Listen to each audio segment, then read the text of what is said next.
Hello बच्चों, welcome to my channel RD classes. आशा करता हूं कि आप सारे लोग खुश होंगे और आप लोगों का जो एग्ज़ाम है अच्छे से हो रहा होगा और परीक्षा की तैयारी भी अच्छे से आप कर रहे होंगे। तो बच्चों, आज मैं आप लोगों के सामने लेकर आया हूं विज्ञान का मॉडल पेपर, जो आपका 4 अप्रैल को इसका एग्ज़ाम है। जैसे यहाँ पे देख रहे हैं, आपका प्रतिदर्श प्रश्न पत्र दिया 2021-22, विषय आपका विज्ञान, कक्षा 10, समय दिया है आपका 3 घंटे 15 मिनट और पूर्णांक जो है 70 का।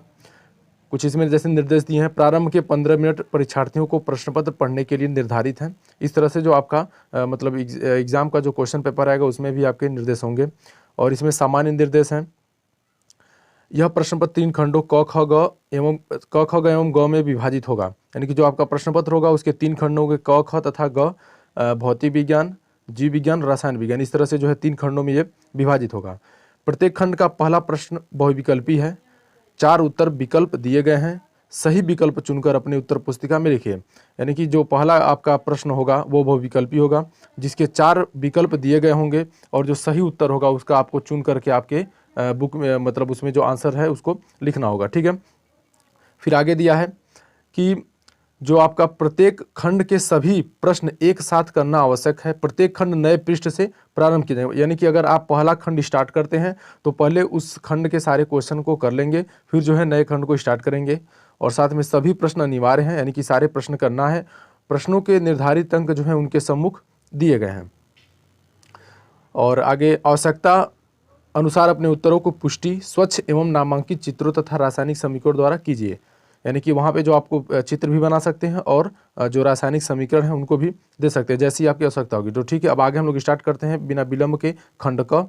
और खंड क में जो आपका, जैसा कि इसमें है, पहला क्वेश्चन जो है आपका बहुविकल्पी होगा। तो यदि आपका किसी वस्तु से बड़ा आभासी प्रतिबिंब बन सकता है उत्तल दर्पण में, अवतल दर्पण में, समतल दर्पण में या अवतल लेंस में। तो बच्चों, इसका जो सही आंसर होगा वो हो जाएगा उत्तल दर्पण में। उत्तल दर्पण में जो है किसी भी वस्तु से बड़ा आभासी प्रतिबिंब बनता है। इसी तरह से प्रतिरोधकता का एसआई मात्रक है। यानी कि प्रतिरोधकता का एसआई मात्रक क्या है? तो प्रतिरोधकता, जैसे कि यहाँ 4 विकल्प दिए हैं, ohm, metre square, coulomb, volt metre, ohm. तो इसका जो आंसर होगा नंबर 1 होगा। ओम मीटर स्क्वायर नहीं होता लेकिन मीटर होता है। ठीक है, यहाँ स्प्रिंट है, ओम मीटर होता है, यहाँ पे स्क्वायर नहीं होगा। फिर अगला आपका क्वेश्चन दिया है, इसमें विद्युत धारा उत्पन्न करने वाली युक्ति का जो है नाम बताना है। यानी कि विद्युत धारा जो है किससे उत्पन्न होती है? तो विकल्प दिया आपका जनित्र, गैल्वेनोमीटर, एमीटर, मोटर।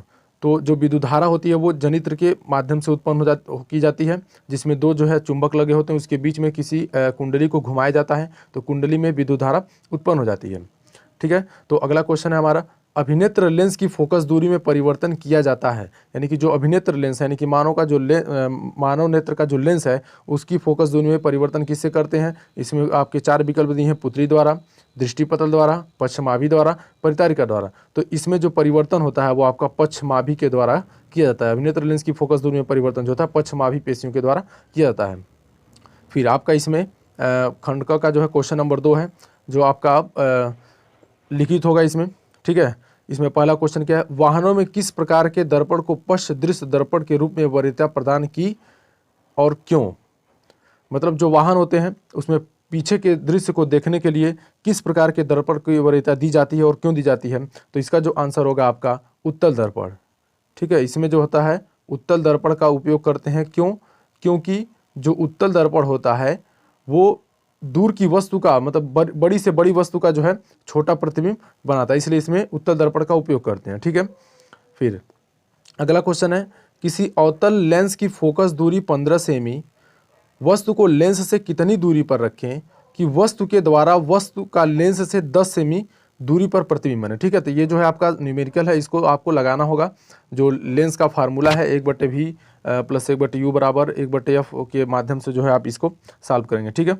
इसी तरह से अगला क्वेश्चन है आपका, जरा दृष्टि दोष क्या है, इसका निवारण कैसे होता है? तो जरा दृष्टि दोष क्या है और इसका निवारण कैसे करेंगे, इसके बारे में भी आपको लिखना होगा यहाँ पर। ठीक है। फिर आगे दिया आपका परावर्तन के नियम लिखिए। परावर्तन के नियम लिखिए। 20 सेमी वक्रता त्रिज्या वाले अवतल दर्पण के सामने 5 सेमी दूरी पर, 15 सेमी दूरी पर कोई वस्तु रखने पर प्रत्येक स्थिति में प्रतिबिंब कहाँ और कैसे बनेगा ज्ञात कीजिए। ठीक है।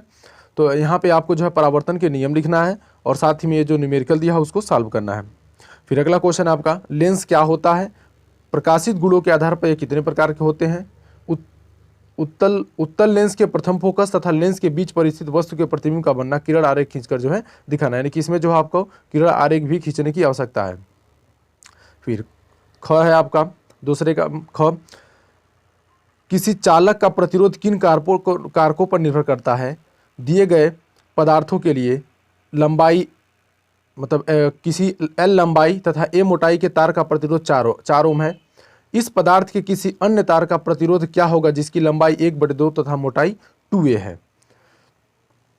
ठीक है, तो यहाँ पे किसी अन्य मतलब एक क्वेश्चन का कहने का मतलब है कि अगर किसी चालक का प्रतिरोध जो है किस चीज़ पर निर्भर करता है, और दिए गए पदार्थ के किसी L लंबाई मतलब L लंबाई का यदि कोई तार है जिसकी मोटाई a है और प्रतिरोध 4 है, और इसी का एक अन्य तार है उसका प्रतिरोध क्या होगा जिसकी लंबाई 1/2 है और मोटाई जो है उसकी 2a है। ठीक है, फिर इस तरह से आपका अगला क्वेश्चन है इसमें अथवा करके है कि विद्युत विभवांतर की परिभाषा तथा मात्रक लिखिए। 10 ओम, 20 ओम, 30 ओम के प्रतिरोध यदि समांतर क्रम में श्रेणी क्रम में जोड़े जाए तो समतुल्य प्रतिरोध की जो है गणना की, यानी कि एक बार यहाँ पे विभवांतर किसे कहते हैं परिभाषा लिखना है, और उसका मात्रक, विभवांतर का मात्रक जो होता है वोल्ट होता है, और उसकी परिभाषा लिखेंगे। साथ ही में यहाँ पे पूछा गया है कि अगर 10 ओम, 20 ओम और 30 ओम के प्रतिरोध, यानी कि 3 प्रतिरोध हैं, एक 10 ओम, एक 20 ओम और एक 30 ओम का है, तो पहले समांतर क्रम में है और फिर जो है श्रेणी क्रम में है, तो उनका जो है समतुल्य प्रतिरोध। तो एक समांतर क्रम के लिए आपका क्या फार्मूला था? 1/r बराबर होता है इस तरह से 1/r1 plus 1/r2 plus 1/r3।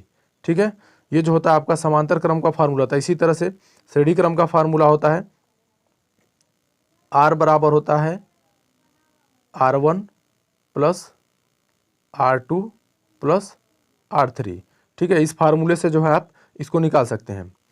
फिर आगे दिया गया आपका अगला क्वेश्चन है कि जो विद्युत मोटर है, विद्युत मोटर का नामांकित आरेख खींचकर, यानी कि जो विद्युत मोटर का चित्र बनाना है और फिर उसका आरेख खींचना और सिद्धांत और कार्यविधि जो है स्पष्ट करना, यानी कि विद्युत मोटर जो है किस सिद्धांत पे कार्य करता है और उसकी कार्यविधि क्या इसको बताना है। अथवा परिनालिका किसे कहते हैं? परिनालिका चुंबक की भांति कैसे व्यवहार करती है?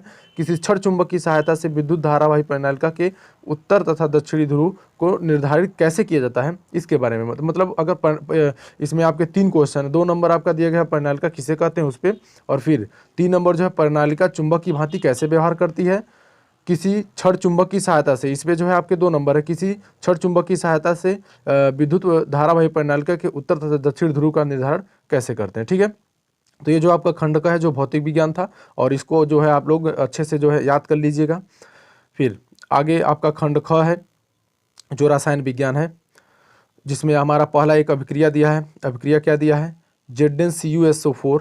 ठीक है, फिर आपका दे दिया ZnSO4 प्लस Cu। अभिक्रिया में किस प्रकार की है, जो अभिक्रिया है किस प्रकार की है? तो जैसा कि आप यहाँ पे देख रहे हैं Zn जो है Cu को हटा करके उसकी जगह खुद ले रहा है, तो ये जो होगा आपका विस्थापन अभिक्रिया होगा। ठीक है, फिर अगला है आपका हमारा जल की कठोरता को हटाने के लिए जो है, जल की कठोरता को हटाने के लिए निम्न में से किसका उपयोग किया जाता है? कि जो जल होता है जब कठोर हो जाता है उसको हटाने के लिए किसका उपयोग करते हैं? तो ये जो हमारा हो जाएगा धावन सोडा। ठीक है, यहाँ पे धावन सोडा का उपयोग जो है जल की कठोरता के लिए को हटाने के लिए किया जाता है। फिर आपका अगला क्वेश्चन है कि जो निम्न में से किस यौगिक में OH क्रियात्मक समूह? तो OH जो है एल्कोहल ग्रुप का है, और एल्कोहल के लिए जो है नाल जोड़ा जाता है, यानी कि ब्यूटेनॉल जो होगा, आल जोड़ा जाता है एल्कोहल के लिए, तो ये ब्यूटेनॉल जो हो जाएगा आपका एल्कोहल का हो जाएगा। ठीक है, फिर आगे बढ़ते हैं। अगला सवाल है हमारा रेडॉक्स अपक्रिया। रेडॉक्स अपक्रिया से क्या अभिप्राय है, यानी कि जो रेडॉक्स अपक्रिया है उस क्या होता है? रासायनिक अपक्रिया का उदाहरण देकर समझाइए। तो रेडॉक्स अपक्रिया का मतलब होता है कि ऐसी अपक्रिया जहाँ पे ऑक्सीकरण और अपचयन, यानी बोल सकते अपचयन और उपचयन अपक्रियाएं दोनों साथ साथ होती हैं, अपचयन और उपचयन अपक्रियाएं जो हैं दोनों साथ साथ होती हैं, उसे हम लोग रेडॉक्स अपक्रिया कहते हैं। ठीक है, और इसका एक उदाहरण देना है। फिर अगला क्वेश्चन है बेकिंग सोडा बनाने की विधि का उपयोग लिखिए। मतलब बेकिंग सोडा बनाने की विधि लिखना है और फिर उसका उपयोग लिखिए, मतलब बेकिंग सोडा का उपयोग कहाँ पे होता है।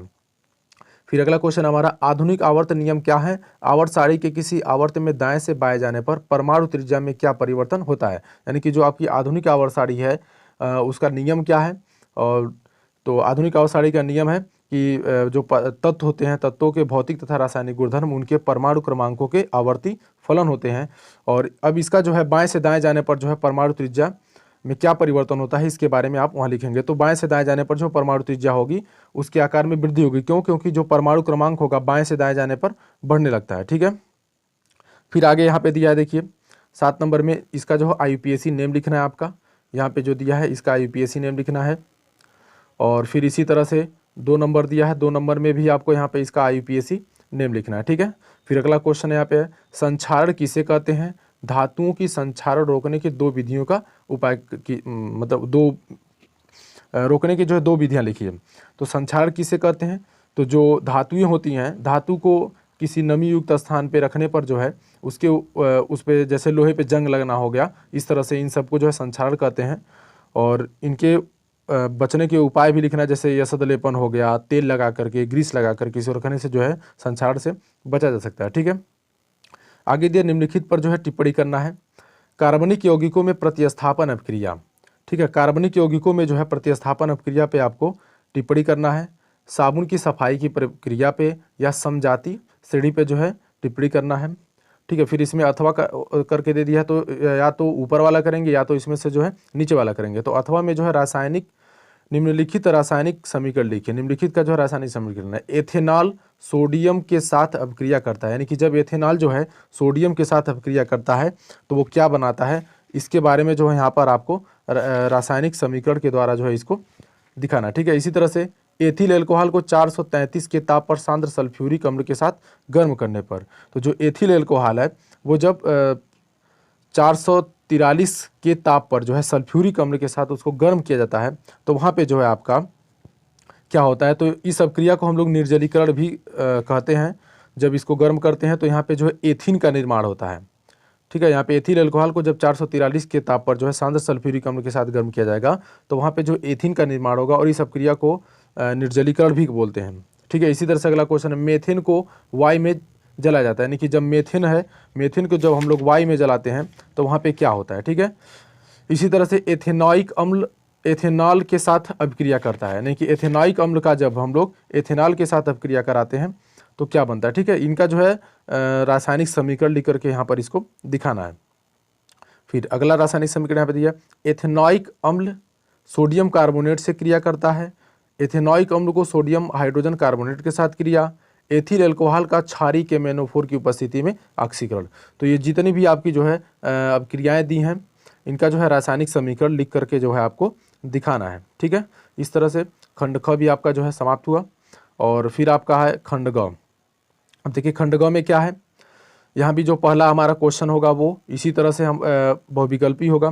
तो पहला क्वेश्चन क्या दिया है, निम्न में से कौन मानव में मादा जनन तंत्र का भाग नहीं है। तो इसके 4 विकल्प दिए हैं, कौन कौन से, अंडाशय दिया है, फिर अंडाशय, गर्भाशय, शुक्रवाहिका, डिंबवाहिनी। ठीक है, तो इसमें से बताना है कि मादा जनन तंत्र का कौन सा जो है भाग नहीं है। तो जो शुक्रवाहिका होगा मादा जनन तंत्र का भाग नहीं होगा, ये जो होता है आपका नर जनन तंत्र का भाग होता है। ठीक है, आगे बढ़ते हैं हम लोग। जीवाश्म ऊर्जा का स्रोत है, यानी कि जो जीवाश्म ऊर्जा है वो किससे उत्पन्न होती है। तो इसमें विकल्प दिए हैं, पवन ऊर्जा, सौर ऊर्जा, कोयला, जल विद्युत। ठीक है, तो ये जो जीवाश्म ऊर्जा होगी वो आपका कोयला होगा। ठीक है, फिर आगे बढ़ते हैं। अगला क्वेश्चन आपका, पवन चक्कियों का उपयोग जो है किन कार्यों को करने में होता है। तो पवन चक्की का उपयोग किस किस कार्य के लिए होता है। तो इसमें विकल्प दिया आपका, यांत्रिक कार्य हो गया, रासायनिक कार्य हो गया, दोनों कार्य हो गए इनमें से। तो ये जो होता है दोनों कार्य के लिए, यांत्रिक कार्य के लिए भी करते हैं और रासायनिक कार्य के लिए भी करते हैं। ठीक है, फिर अगला आपका, वे पदार्थ जो जैविक प्रक्रम द्वारा अपघटित हो जाते हैं कहलाते हैं। यानी कि जो किसी भी जैविक प्रक्रम के द्वारा अपघटित हो जाते हैं उन पदार्थों को कहते हैं जैव निम्नीकरणीय। ठीक है, ये जो है आसानी से सड़ गल जाते हैं। फिर अगला क्वेश्चन है, स्वपोषी पोषण के लिए आवश्यक परिस्थितियाँ कौन सी हैं और उनके उप उत्पाद क्या है। यानी कि जो स्वपोषी पोषण होता है उसके लिए क्या क्या आवश्यक परिस्थितियाँ हैं और उसमें उत्पाद क्या होता है ये बताना। ठीक है, जो पौधे में पोषण होता है वो स्वपोषी पोषण होता है, और वहाँ पे जैसे क्या क्या परिस्थितियाँ होनी चाहिए, प्रकाश संश्लेषण की घटना जो होती है, जैसे सूर्य का प्रकाश, CO2, ये सारी चीज़, और इनमें जो उत्पाद होता है वो क्या होता है, ये सारा चीज़ जो आपको इसमें बताना है, ठीक है। इस तरह से पुष्प के बीजांड का स्वच्छ नामांकित चित्र बनाने की, जो पुष्प का बीजांड होता है जहाँ से बीज का निर्माण होता है उसका जो है आपको नामांकित चित्र बनाना है, ठीक है। ये जो है आपके बुक में दिया गया है। फिर आगे, जैव निम्नीकरणीय पदार्थ पर्यावरण को किस प्रकार प्रभावित करते हैं, यानी कि जो जैव निम्नीकरणीय पदार्थ हैं वो पर्यावरण को किस तरह से जो है प्रभावित करते हैं, इसको बताना है। यानी कि जो जैसे सब्जी हो गया, ये सारी चीज़ें सड़ करके जो है पर्यावरण में कुछ विषैली गैसें इसमें से निकलती हैं, तो इन सारी चीज़ों को जो है इसके में आपको बताना है, ठीक है। अगला क्वेश्चन है, कायिक प्रवर्धन क्या है, उदाहरण सहित वर्णन कीजिए। यानी कि जो पौधों में जनन का एक प्रकार होता है कायिक प्रवर्धन, ये क्या है और एक उदाहरण भी इसका देना है, ठीक है। फिर अगला क्वेश्चन है, मानव जनन तंत्र का स्वच्छ नामांकित चित्र बनाइए और इसका संक्षिप्त वर्णन कीजिए। कि मानव जनन तंत्र जो है, मादा जनन तंत्र का जो है एक नामांकित चित्र बनाना है और इस पे जो है आपको एक टिप्पणी भी करना है, ठीक है।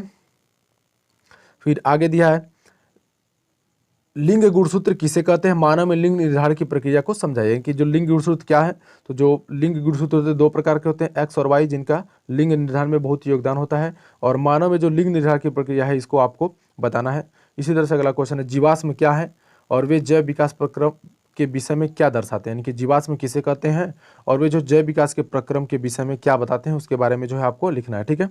फिर हमारा अगला क्वेश्चन है, मानव पाचन तंत्र का जो है नामांकित चित्र बनाकर आमाशय तथा क्षुद्रांत में होने वाले पाचन की क्रिया का जो है वर्णन करना है। यानी कि जो मानव का पाचन तंत्र उसका नामांकित चित्र बनाइए, और फिर जो आमाशय में और जो क्षुद्रांत में जो पाचन होता है उसका जो है आपको वर्णन करना है, ठीक है। फिर अगला क्वेश्चन है, पादपों में परिवहन से क्या, मतलब दोनों में से एक करना है। जहाँ पे अथवा करके दिया है तो अथवा में दोनों में से एक ही करना है। जैसे कि यहाँ पर है तो अथवा करके दिया, या तो आप मानव पाचन तंत्र वाला करिए, या तो इसमें से दूसरा क्वेश्चन है, पादपों में परिवहन से आप क्या समझते हैं, पौधों में जल, भोजन तथा अन्य पदार्थों के स्थानांतरण को स्पष्ट कीजिए। यानी कि जो पौधों में परिवहन होता है वो किस प्रकार से होता है, जल का, भोजन का, अन्य पदार्थों का जो परिवहन होता है किस तरह से होता है, इसको जो है आपको स्पष्ट करना है, ठीक है। और इस तरह से जो है हमारा ये मॉडल पेपर जो है पूरी तरह से कंप्लीट होता है। और यदि आप लोग जो है इसको अच्छी तरह से इसकी तैयारी कर लेंगे तो पेपर में जो है आपके लिए बहुत ही ये लाभकारी सिद्ध होगा, ठीक है बच्चों। तो यदि आपको वीडियो अच्छी लगी हो तो वीडियो को ज़्यादा से ज़्यादा लाइक एवं शेयर करिए, और यदि साथ ही में आप चैनल पर नए हैं तो चैनल को सब्सक्राइब जरूर कर लीजिए और बेल आइकन दबाना न भूलिए, जिससे हमारी नई वीडियो आप तक आसानी से पहुँच सके।